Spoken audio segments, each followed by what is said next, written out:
আসসালামু আলাইকুম ওয়া রাহমাতুল্লাহি ওয়া বারাকাতুহু নাহমাদুহু ওয়া নুসাল্লি আলা রাসূলিহিল কারীম আম্মা বা'দু ফাআউযু বিল্লাহি মিনাশ শাইতানির রাজীম বিসমিল্লাহির রহমানির রহিম।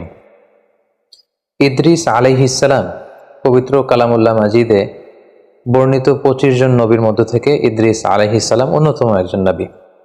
পবিত্র কালামুল্লাহ মাজিদে খুব প্রেসাইজলি কেবলমাত্র 2টি সূরার 2টি আয়াতে আল্লাহ তাআলা ইদ্রিস আলাইহিস সালামের ব্যাপারে উল্লেখ করেছেন। যেমন সূরাতুল মারিয়ামে আল্লাহ তাআলা উল্লেখ করেছেন, ওয়াজকুর ফিল কিতাবি ইদ্রিস ইন্নাহু কানা সিদ্দীকান নাবিয়্যা ওয়া রাফা'নাহু মাকানান আলিয়্যা। অর্থাৎ হে নবী, আপনি কালামুল্লাহ মাজিদে কোরআনের ভেতর ইদ্রিসের কথা উল্লেখ করুন। নিশ্চয়ই তিনি ছিলেন সত্যবাদী একজন নবী এবং আমি তার সম্মানকে, মর্যাদাকে অনেক বেশি সুউচ্চ করেছি, আমি তাকে উচ্চ মর্যাদা দান করেছি। মারিয়ামের এই আয়াতটি ছাড়া সূরাতুল আম্বিয়ার আরও একটি আয়াতে আল্লাহ তাআলা সাইয়েদনা ইদ্রিস আলাইহিস সালামের কথা উল্লেখ করেছেন। সে আয়াতে কেবলমাত্র ওনার নামটি উল্লেখ করেছেন। আল্লাহ বলছেন, অন্যান্য নবীদের সাথে মিলিয়ে তিনি ইরশাদ করছেন, ওয়া ইসমাঈলা ওয়া ইদ্রিস ওয়া যাল কিফল কুল্লুম মিনাস সাবিরিন ওয়া আদখালনাহুম ফি রাহমাতিনা ইন্নাহুম মিনাস সালিহিন। অর্থাৎ ইসমাঈল, ইদ্রিস এবং যুল কিফল তারা প্রত্যেকেই ছিলেন ধৈর্যশীলদের অন্তর্ভুক্ত। তাদের প্রত্যেককে আমি আমার বিশেষ রহমত দিয়ে বেষ্টন করেছি এবং তারা ছিলেন সৎকর্ম পরায়ণশীলদের অন্তর্ভুক্ত ব্যক্তি। কালামুল্লাহ মাজিদের সূরাতুল মারিয়াম এবং সূরাতুল আম্বিয়ার এ দুটি আয়াত ছাড়া আর কোথাও সাইয়েদনা ইদ্রিস আলাইহিস সালামের ব্যাপারে উল্লেখ করা হয়নি। সুনানে নাসাইতে একটি সহিহ হাদিসেও আমরা ইদ্রিস আলাইহিস সালামের ব্যাপারে উল্লেখ দেখতে পাই, যে ক্ষেত্রে উল্লেখ হয়েছে যে আল্লাহ রাসূল সাল্লাল্লাহু আলাইহি ওয়াসাল্লাম যখন মেরাজে গিয়েছিলেন, আমরা জানি মেরাজ রজনীতে 7টি আকাশে 7টি স্তরে তিনি 7 জন নবীর সাথে সাক্ষাৎ করেছিলেন। সেখানে তিনি চতুর্থ আসমানে সাইয়েদনা ইদ্রিস আলাইহিস সালামের সাথে সাক্ষাৎ করেছিলেন। হাদিসের ভাষ্যটি ছিল এমন, সুম্মা আতাইনা সামা আর-রাবিআ, 1 2 3 করে আমি জিবরিল আলাইহিস সালামের সাথে আল্লাহ রাসূল সাল্লাল্লাহু আলাইহি ওয়াসাল্লাম বলছেন যে আমি চতুর্থ আসমানে এলাম। ফামিসলু যালিক, এর আগের আসমানগুলোতে যেভাবে জিজ্ঞেস করা হয়েছিল জিবরাইলকে, তুমি কে, তোমার সাথে কে, তোমাদেরকে কি আসার পারমিশন দেওয়া হয়েছে, এভাবে যত ফর্মালিটিজ আছে এগুলো সারা হয়েছে। তো আতাইতু আলা ইদ্রিস আলাইহিস সালাম, আল্লাহর হাবিব সাল্লাল্লাহু আলাইহি ওয়াসাল্লাম বললেন, তখন হঠাৎ করে আমি ইদ্রিস আলাইহিস সালামের কাছে আসলাম। ফাসাল্লামতু আলাই, ওনাকে দেখেই আমি ওনাকে সালাম দিলাম। ফাকালা মারহাবান বিকা মিন আখিন ওয়া নাবিক, আমাকে দেখে সাইয়েদনা ইদ্রিস আলাইহিস সালাম বললেন, স্বাগতম হে আমার ভাই, হে প্রিয় নবী। স্বাগতম হে ভাই এবং হে নবী বলে তিনি আমাকে ওয়েলকাম বা সুস্বাগতম জানিয়েছেন। তাহলে কোরআনের 2টি আয়াত এবং সুনানে নাসাইর এই সহিহ বর্ণনাটি ছাড়া বেসিকলি ইদ্রিস আলাইহিস সালামের ব্যাপারে সহিহ বর্ণনা তেমন একটা পাওয়া যায় না। বেশিরভাগ বর্ণনাগুলোই হচ্ছে দয়ীফ বা দুর্বল চেইনের কিংবা ইসরায়েলি বর্ণনা, যেটাকে আমরা জিউস বা খ্রিস্টান ট্রেডিশন বলে আখ্যায়িত করে থাকি। আদম আলাইহিস সালাম এবং ওনার সন্তান শীস আলাইহিস সালামের পরে সর্বপ্রথম যে ব্যক্তিকে নবুয়ত দেয়া হয় তিনি হচ্ছেন ইদ্রিস আলাইহিস সালাম।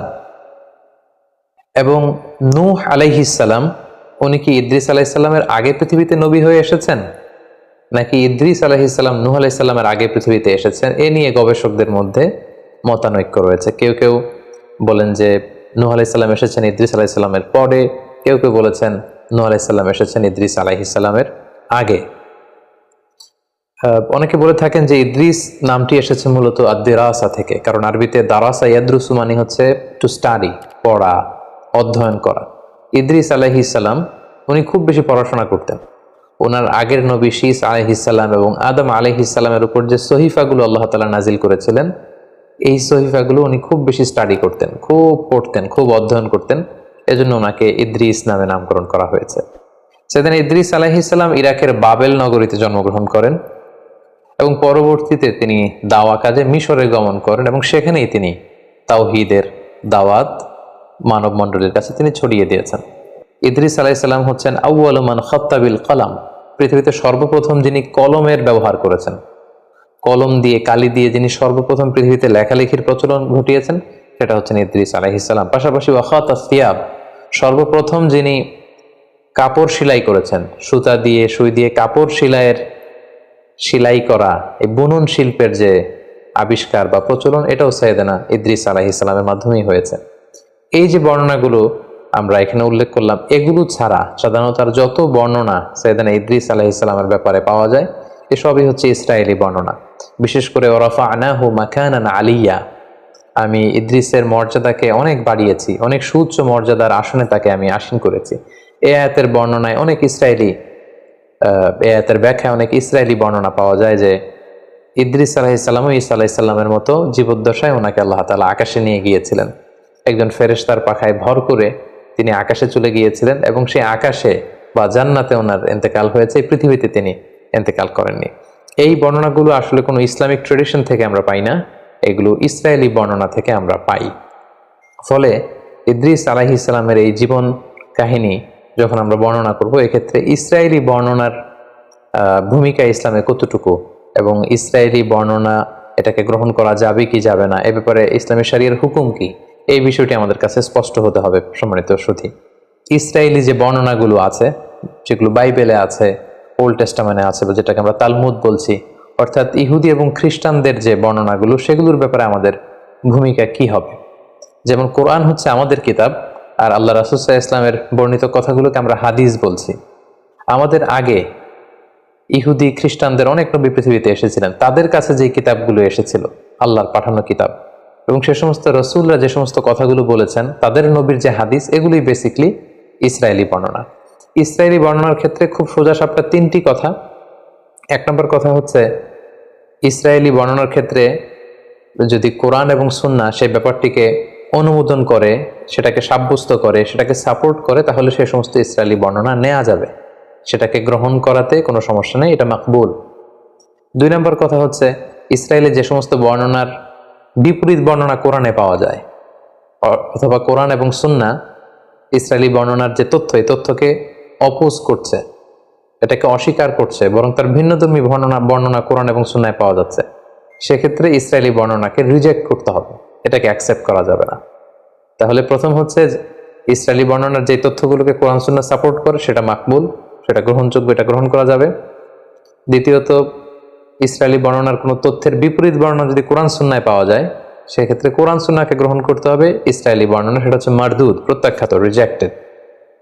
তিন নম্বর হচ্ছে, ইসরায়েলি কোনো বর্ণনায় যদি এমন কোনো কথা বা এমন কোনো তথ্য, এডিশনাল ইনফরমেশন পাওয়া যায়, যেটার ব্যাপারে কোরআন সুন্নায় কিছুই বলা হয়নি, হ্যাঁও বলা হয়নি, নাও বলা হয়নি, এটাকে সাপোর্টও করা হয়নি, এটাকে অপোজও করা হয়নি, সেক্ষেত্রে আল্লাহ রাসূল সাল্লাল্লাহু আলাইহি ওয়াসাল্লাম বলেছেন, হাদ্দিসু আন বানি ইসরাঈল ওয়ালা হারাজ, তোমরা চাইলে বনি ইসরায়েলের এই বর্ণনাগুলোকে তোমরা বর্ণনা করতে পারো, এতে কোনো সমস্যা নেই। তো সেক্ষেত্রে আমরা তাসদীক এবং তাকযীব কোনোটাই করতে পারবো না। আমরা খুব আজমাতের সাথে বলতে পারবো না যে সুলাইমান আলাইহিস সালামের সময়কালে এই ঘটনাটা ঘটেছিল, এ ব্যাপারে কোরআন সুন্নায় কিছু নেই, ইসরায়েলি বর্ণনা এটা পাওয়া যায়, সো এটা সত্য না, এটা সত্য, এটা বলা যাবে না। আবার এই বর্ণনাটা মিথ্যা, এটা ডাহা মিথ্যা কথা অনেকে এরকম বলে বেড়ায় যে এটা ইসরায়েলি বর্ণনা, এটা তো মিথ্যা, না, এটাকে মিথ্যাও বলা যাবে না। কোরআন সুন্নাহ সাপোর্টও করেনি, কোরআন সুন্নাহ রিজেক্টও করেনি, এরকম কোনো এডিশনাল ইনফরমেশন যদি ইসরায়েলি বর্ণনায় পাওয়া যায়, অর্থাৎ ইহুদি এবং খ্রিস্টানদের যে সোর্স, তাদের যে কিতাব বা তাদের যে হাদিস, সেখান থেকে যদি পাওয়া যায় এডিশনাল কোনো ইনফরমেশন, সেটাকে তাসদীক তাকযীব, অর্থাৎ এটাকে গ্রহণ বর্জন কোনোটাই করা যাবে না, জাস্ট বর্ণনা করা যাবে। একটা ঘটনা পরম্পরাকে মেলানোর জন্য বর্ণনা করা যেতে পারে। যেমন লেটস সে ইদ্রিস আলাইহিস সালামের প্রেক্ষাপট যদি আমরা বলি, কালামুল্লাহ মাজিদে শুধু 2টা আয়াতে খুব সংক্ষিপ্ত পরিসরে ওনার বর্ণনা আল্লাহ তাআলা দিয়েছেন, এবং সহিহ সুন্নাতে আমরা দেখেছি 4র্থ আসমানে মেরাজের রাতে আল্লাহ রাসূল সাল্লাল্লাহু আলাইহি ওয়াসাল্লাম ইদ্রিস আলাইহিস সালামের সাথে সাক্ষাৎ করেছেন। এগুলো ছাড়া যত বর্ণনাই আছে সবই দাঈফ, আর বাকি সবই হচ্ছে ইসরায়েলি বর্ণনা। সো একজন নবীর ব্যাপারে ইন ডিটেল যদি কারো জানার আগ্রহ থাকে, বা আগের ঐতিহাসিক দৃষ্টিকোণ থেকে জিউস ট্রেডিশনে, খ্রিস্টান ট্রেডিশনে কি কি পাওয়া যায়, এগুলো নিয়ে গবেষণা করা, এগুলো বর্ণনা করা, এগুলো জানা, এতে কোনো সমস্যা নেই। কিন্তু এডিশনাল ইনফরমেশনগুলোর ক্ষেত্রে ইসরায়েলি বর্ণনার কোনো এডিশনাল তথ্য যদি আমরা নেই, সেটা সত্য কি মিথ্যা খুব কনফিডেন্সের সাথে এটা কোনোটাই বলার সুযোগ নেই। প্রয়োজনের খাতিরে, জানার জন্য, কৌতূহলবশত আমরা সেগুলো বর্ণনা করতে পারি। এবং মানুষ মাত্রই কৌতূহলী, আমরা জানি, যাদের অনুসন্ধিৎসু মাইন্ড আছে, খুব কিউরিয়াস, জানতে মনে চায় যে কি হয়েছিল, কোথায় এসেছিলেন, তার জীবন পরিক্রমায় কি কি ঘটেছিল, তারা ইসরায়েলি বর্ণনা বাইবেল থেকে এগুলো আমরা জানতে পারি। কারণ বাইবেলের সব কিছুই যে তারা ডিস্ট্রয় করে ফেলেছে, মানে এন্টায়ার বাইবেলে যে তারা করাপ্ট করে ফেলেছে, এমনটা না। বাইবেলের অনেক কিছু আছে শুদ্ধ, আবার অনেক কিছুকে তারা কারাপ্টেড করেছে। তো সেক্ষেত্রে এডিশনাল ইনফরমেশনগুলো নেয়ার ক্ষেত্রে যেটা কোরআনেও নেই, সুন্নাতে নেই, আমরা চাইলে বর্ণনা করতে পারবো, আমাদের কৌতূহলকে নিবারণ করতে পারবো, কিন্তু হুটহাট করে এটা বলতে পারবো না যে এটা সত্য কিংবা এটা মিথ্যা। আমাদের মধ্যে একটা প্রবণতা আছে, অনেকে যেটা মনে করেন কোনো ইসরায়েলি বর্ণনা শুনলেই তারা বলে থাকেন যে এটা বানোয়াট হাদিস, এটা জাল হাদিস। এটা আসলে এক ধরনের অজ্ঞতা, কারণ এটা তো হাদিসই না, এটা তো আল্লাহ রাসূল সাল্লাল্লাহু আলাইহি ওয়াসাল্লামের কথা নন, আল্লাহ রাসূল সাল্লাল্লাহু আলাইহি ওয়াসাল্লাম তো এটা বলেননি। ফলে এটা জাল হাদিস বা বানোয়াট হাদিস বলার সুযোগ নেই, কারণ এটা হাদিসই নয়, এটা আল্লাহ রাসূল সাল্লাল্লাহু আলাইহি ওয়াসাল্লাম বলেননি, এটা ওনার কথা নয়, বরং এটা হচ্ছে ইসরায়েলি ট্রেডিশন। তাহলে খুব সংক্ষেপে আমরা এটা বলবো যে ইসরায়েলি বর্ণনা যদি কোরআন সুন্নাহ দ্বারা সাপোর্টেড হয় আমরা গ্রহণ করব, যদি রিজেক্ট করা হয় এটাকে বর্জন করব। আর যে ব্যাপারে কোরআনে হাদিসে আমাদেরকে কিছুই বলা হয়নি, কিন্তু ইসরায়েলি বর্ণনায় আমরা বিভিন্ন নবীদের ব্যাপারে, বিভিন্ন ঘটনার ব্যাপারে এক্সট্রা এডিশনাল তথ্য পাই, সেটা আমরা বর্ণনা করতে পারবো। কারণ আল্লাহর হাবিব সাল্লাল্লাহু আলাইহি সাল্লাম বলেছেন যে লা তুসাদ্দিকু আহলাল কিতাবি ওয়া লা তুকাযযিবুহুম, এই জাতীয় বর্ণনার ক্ষেত্রে তাদেরকে সত্যবাদী মিথ্যাবাদী, এই বর্ণনাটা সত্য কিংবা মিথ্যা এটা কোনোটাই বলো না। ওয়াকুলু আমান্না বিল্লাহি ওয়া মা উনজিলা ইলাইনা ওয়া মা উনজিলা ইলাইকুম, বরং এটা বলো যে আমরা বিশ্বাস করি যেটা আমাদের উম্মতে মুহাম্মাদের উপর যেটা নাজিল হয়েছে এটাও আমরা বিশ্বাস করি কোরআন হিসেবে, এবং তোমাদের কাছে আল্লাহর পক্ষ থেকে যেটা সঠিকভাবে নাজিল হয়েছিল সেটার উপরে আমরা বিশ্বাস স্থাপন করি। আমরা রঈসুল মুফাসসিরিন আব্দুল্লাহ ইবনে আব্বাস রাদিয়াল্লাহু তাআলা আনহুর কথা জানি যে উনি সাহাবীদের মধ্যে খুবই কিউরিয়াস মাইন্ডেড ছিলেন, কিউরিয়াসিটি খুব বেশি ছিল, অনুসন্ধিৎসু মন ছিল ওনার, কৌতূহলী মন। ফলে নবীদের ব্যাপারে কোরআনে কোনো আয়াত নাজিল হলে তাদের আগের ঘটনার আগের প্রেক্ষাপট, পরের প্রেক্ষাপট, এগুলো মিলাবার জন্য, জানবার জন্য উনি অনেক ইহুদি পণ্ডিতের কাছে যেতেন, যে জিজ্ঞেস করতেন যে ব্যাপারে তোমাদের কিতাবে কিছু আছে কিনা। তখন সেই ইহুদি পণ্ডিতদের কাছ থেকে উনি শুনে আসতেন এবং সেগুলো তিনি বর্ণনাও করেছেন। এবং আমাদের অনেক আমাদের যে ক্লাসিক তাফসিরগুলো রয়েছে সেই ক্লাসিক তাফসিরগুলোতে এগুলো বর্ণিতও হয়েছে। তো আমরা এই ইসরায়েলি যে ন্যারেশনগুলো আছে, বর্ণনাগুলো আছে, এগুলো ডিল করার ক্ষেত্রে এই তিনটা মূলনীতি খেয়াল রাখবো। কোরআন হাদিস সাপোর্ট করলে গ্রহণ করব, রিজেক্ট করলে আমরাও রিজেক্ট করব। আর এডিশনাল তথ্য যেটা আমাদের কোরআনেও নাই, সুন্নাতেও নাই, কিন্তু অনেক নবীর ব্যাপারে কিছু তথ্য আমরা ইসরায়েলি বর্ণনাতে পাই, সেগুলো আমরা বর্ণনা করতে পারবো। কারণ আল্লাহর হাবিব সাল্লাল্লাহু আলাইহি ওয়াসাল্লাম সহিহ বুখারীর বর্ণনায় বলেছেন ওয়া হাদ্দিসু আন বানি ইসরাঈল ওয়ালা হারাজ, তোমরা ন্যারেট করতে পারো, you can narrate the tradition of Jews and Christian community. তাদের পক্ষ থেকে যেই ন্যারেশনগুলো প্রিজার্ভ করা হয়েছে এগুলো চাইলে তোমরা বর্ণনা করতে পারবে, এতে কোনো সমস্যা নেই ইনশাআল্লাহ। সম্মানিত সুধী, তাহলে সংক্ষিপ্ত পরিসরে ইদ্রিস আলাইহিস সালামের জীবন কাহিনী থেকে কোরআন সুন্নাহর আলোকে আমরা যা জানলাম, সেগুলো থেকে যদি আমরা কিছু লাইফ লেসন এখন বের করতে চাই যে ইদ্রিস আলাইহিস সালামের এই জীবনী থেকে আমাদের জন্য শিক্ষা কি, সেক্ষেত্রে আমরা কয়েকটি লেসন আমরা এখান থেকে শিক্ষা বের করে নিয়ে আসতে পারি। প্রথমত বলবো যে আমরা জেনেছি উনি হচ্ছেন আউয়ালু মান খাত্তা বিল কলম, এই যে আমরা কলম দিয়ে লিখি, এই লেখার হস্তলিখন পদ্ধতির আবিষ্কারক হচ্ছেন সাইয়েদনা ইদ্রিস আলাইহিস সালাম, আল্লাহর প্রিয় একজন নবী। তাহলে হি ক্রিয়েটেড দ্য হ্যান্ড রাইটিং, তিনি সর্বপ্রথম পৃথিবীতে কলম দিয়ে কিছু লিখেছেন এবং এই লেখার এই প্র্যাকটিস তিনি চালু করেছেন, এই তথ্যটা কিন্তু আমরা পাই। দ্বিতীয় যে ব্যাপারটি আমরা ইদ্রিস আলাইহিস সালামের জীবনী থেকে পাই সেটা হচ্ছে সাইয়েদনা ইদ্রিস আলাইহিস সালাম অত্যন্ত বেশি জ্ঞানানুরাগী ছিলেন, শিক্ষানুরাগী ছিলেন, তিনি জ্ঞান অর্জন করতে চাইতেন। তার প্রমাণ হচ্ছে ওনার আগের নবী শীস আলাইহিস সালাম এবং পৃথিবীর প্রথম নবী আদম আলাইহিস সালামের উপর আল্লাহ তাআলা যে সমস্ত সহিফাগুলো নাজিল করেছিলেন এগুলো তিনি খুব বেশি পড়তেন, খুব বেশি অধ্যয়ন করতেন, সেখান থেকে জানতে চাইতেন, শিখতে চাইতেন, এবং ইসলামে জানা শিখাটাকে কিন্তু আমাদের জন্য আবশ্যক করেছে এবং খুব বেশি গুরুত্ব দিয়েছে। আমরা জানি যে আমাদের কোরআনুল কারীমের প্রথম বাণী হচ্ছে জানো, পড়ো, ইকরা, read in the name of your lord who has created, পড়ো তোমার প্রভুর নামে যিনি তোমায় শিক্ষা দিয়েছেন। তাহলে ইসলামও কিন্তু আমাদের সর্বপ্রথম জিকির করতে বলেনি, সালাত আদায় করতে বলেনি, যাকাত দিতে বলেনি, হেজাব করতে বলেনি। ইসলাম সর্বপ্রথম আমাদেরকে যে বিষয় উদ্বুদ্ধ করেছে সেটা হচ্ছে জ্ঞান অর্জনের প্রতি আমাদেরকে উৎসাহিত করেছে, লার্নিং এর প্রতি উৎসাহিত করেছে, স্টাডি করা, রিসার্চ করা, এগুলোর ব্যাপারে উৎসাহিত করেছে। এবং এটার একটা ইন্সপায়ারেশন কিন্তু আমরা সাইয়েদনা ইদ্রিস আলাইহিস সালামের জীবনী থেকে পাই, কারণ তিনার আগে যে সমস্ত কিতাব সাহিফা নাজিল হয়েছে এগুলো তিনি খুব বেশি পড়তেন, তিনি অত্যন্ত বেশি জ্ঞান অনুরাগী ছিলেন। 3 নম্বর যে বিষয়টা আমরা জানতে পারি সেটা হচ্ছে বুদ্ধিবৃত্তিক যে চর্চা, এটার সূচনা বা গোড়াপত্তন কিন্তু ওনার সময়কাল থেকে হয়। তিনি বাবেলে জন্মগ্রহণ করেছিলেন, ইরাক এলাকায়।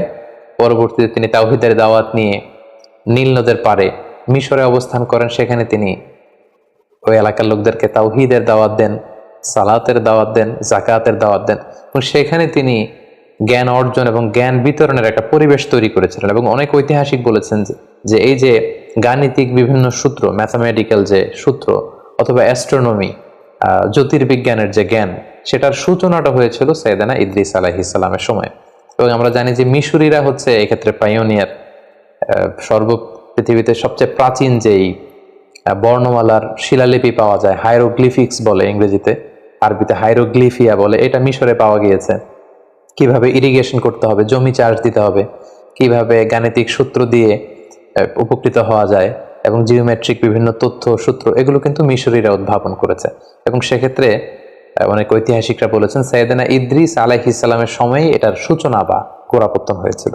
সাইয়েদানা ইদ্রিস আলাইহিস সালামের জীবনী থেকে আরো একটি বিষয় আমরা জানতে পারি যে উনি খুব কর্মঠ ছিলেন, সাদাসিধে জীবনযাপন করতেন, যেটার প্রমাণ পাওয়া যায় যে তিনি নিজ হাতে নিজের জামা বা কাঁথা এগুলো সেলাই করতে জানতেন। সেলাই করার বা হস্তবুনন শিল্পের ব্যাপারটিও কিন্তু ওনার সময় থেকে শুরু হয়েছে। এ থেকে আমরা বুঝতে পারি যে উনি খুবই কর্মঠ ছিলেন, হার্ড ওয়ার্কিং ছিলেন। আমরা অনেকে নবীদের ব্যাপারে এরকম ধারণা করে থাকি যে ওনারা মানুষ নয়, আসলে ব্যাপারটা কিন্তু ভুল। ওনারাও মানুষ ছিলেন এবং ওনারা এই পৃথিবীতে হার্ড ওয়ার্ক করেছেন, স্ট্রাগল করেছেন। ওনারা বাজারে যেতেন, বাজার করতেন, এবং ওনাদের লাইভলিহুডের জন্য ওনাদের আর্নিং করা লাগতো, উপার্জন করা লাগতো। জীবনের যে স্ট্রাগলগুলো আছে এগুলো সবগুলো পেরিয়ে ওনারা নিজেদেরকে প্রমাণ করে করে মহামানব হিসেবে তারা পৃথিবীতে স্বীকৃত হয়েছেন। তো এক্ষেত্রে আমরা এটা বুঝতে পারি যে সাইয়েদানা ইদ্রিস আলাইহিস সালাম অত্যন্ত কর্মচঞ্চল একজন মহামানব ছিলেন, খুব কর্মঠ এবং সাদাসিধে জীবনযাপন করতেন। ওনার হস্তবুনন শিল্পের এই প্র্যাকটিস থেকে আমরা এই বিষয়টি আমরা বুঝতে পারি। পাশাপাশি আমরা এটাও বুঝতে পারি যে অভাবনীয় বুদ্ধিমত্তার অধিকারী তিনি ছিলেন, উদ্ভাবনী ক্ষমতা ওনার মধ্যে ছিল, গবেষণা, ধর্মী চিন্তা চেতনার একজন মানুষ ছিলেন, যেটা আমাদের জন্য অনেক বেশি অনুপ্রেরণা যোগায়। সম্মানিত শুধু আল্লাহ তাআলা আমাদের সবাইকে নবীদের রেখে যাওয়া যে সুন্নাহ, নবীদের রেখে যাওয়া যে পথ, সে পথে যেন আমরা আমাদেরকে পরিচালিত করতে পারি। আল্লাহ তাআলা আমাদের সবাইকে তৌফিক দান করুক।